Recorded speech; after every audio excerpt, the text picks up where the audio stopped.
You ask Tiger to calculate. This deals with finding the midpoint between 2 points. The midpoint between the 2 points is -6.5, -46. Let's solve it step by step. Plot the 2 points and calculate the midpoint using the formula.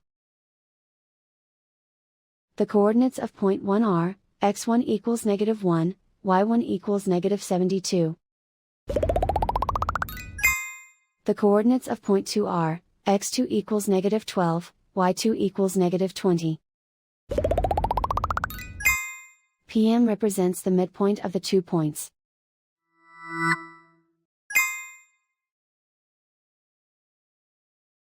Use the x values in the midpoint formula to find the midpoints x. x1 equals -1.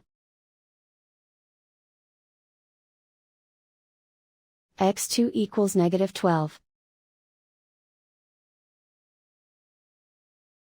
Simplify the arithmetic.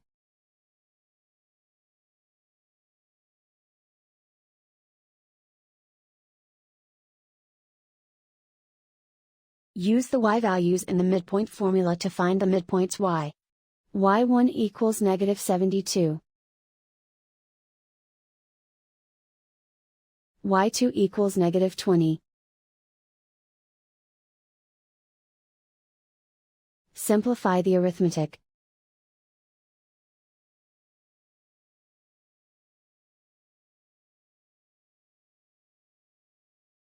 And so, the midpoint is, -6.5, -46.